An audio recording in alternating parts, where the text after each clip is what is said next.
Welcome to Jaditya classes. Saraswati Shishu Vidya ମନ୍ଦିରର ପ୍ରଥମ ଶ୍ରେଣୀର ସରସ୍ୱତୀ ସାଧାରଣ ଜ୍ଞାନ ବହିର ପ୍ରଥମ ପାଠ ଆମ ଶରୀର ବିଷୟରେ ଜାଣିବା। ଆମ ଶରୀରର କେଉଁ ଅଙ୍ଗରେ ତିଳକ ବା ସିନ୍ଦୁର ଲଗାଉ? କପାଳ। ଶରୀରର କେଉଁ ଅଙ୍ଗଟି ନଥିଲେ ଆମେ ସ୍ୱାଦ ଜାଣିପାରନ୍ତେ ନାହିଁ? ଉତ୍ତର ହେଉଛି ଜିଭ। ଗନ୍ଧ ବାରି ପାରୁଥିବା ଅଙ୍ଗଟିର ନାମ କ'ଣ? ଉତ୍ତର ହେଉଛି ନାକ। ଆଣ୍ଠୁ ଠାରୁ ଅଣ୍ଟା ପର୍ଯ୍ୟନ୍ତ ଅଙ୍ଗକୁ କ'ଣ କହନ୍ତି? ଉତ୍ତର ହେଉଛି ଜଙ୍ଘ।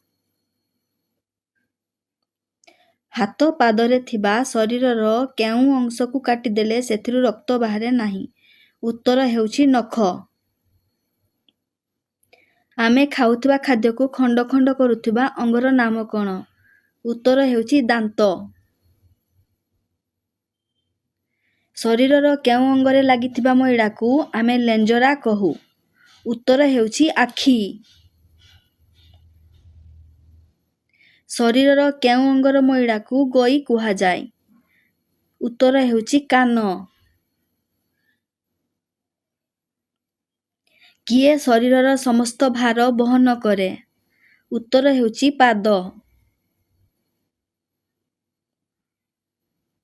ଖରା ବର୍ଷା ଦାଉରୁ ମୁଣ୍ଡକୁ କିଏ ରକ୍ଷା କରେ? ଉତ୍ତର ହେଉଛି ଚୁଟି। କେଉଁ ଅଙ୍ଗ ସାହାଯ୍ୟରେ ଆମେ ଶୁଣିପାରୁ? ଉତ୍ତର ହେଉଛି କାନ। ଆମେ ଶରୀରର କେଉଁ ଅଙ୍ଗ ସାହାଯ୍ୟରେ ଦେଖିପାରୁ? ଉତ୍ତର ହେଉଛି ଆଖି। ଗୋଡ଼ ଶରୀରର କେଉଁ ଅଙ୍ଗର ଅନ୍ତର୍ଭୁକ୍ତ? ଉତ୍ତର ହେଉଛି ବାହ୍ୟ ଅଙ୍ଗ। ଆମେ ଖାଦ୍ୟରୁ କ'ଣ ପାଉ? ଉତ୍ତର ହେଉଛି ଶକ୍ତି। ଆମ ରାଜ୍ୟର ପ୍ରଧାନ ଖାଦ୍ୟ କ'ଣ ଅଟେ? ଉତ୍ତର ହେଉଛି ଭାତ। ସାଧାରଣ ଭାବରେ ଆମ ଶରୀରର ମୋଟ ଆଙ୍ଗୁଠି ସଂଖ୍ୟା କେତେ? ଉତ୍ତର ହେଉଛି 20। କଥା କହିବାରେ କେଉଁ ଅଙ୍ଗ ସାହାଯ୍ୟ କରେ? ଉତ୍ତର ହେଉଛି ଜିଭ। କେଉଁ ପ୍ରକାର ଖାଦ୍ୟ ଦାନ୍ତ କ୍ଷୟ କରେ? ଉତ୍ତର ହେଉଛି ମିଠା।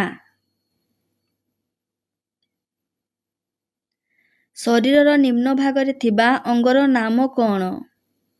ଉତ୍ତର ହେଉଛି ପାଦ। ଆଖି, କାନ, ନାକ, ହାତ, ଗୋଡ଼ ଆଦିକୁ ଶରୀରର କେଉଁ ଅଙ୍ଗ କୁହାଯାଏ?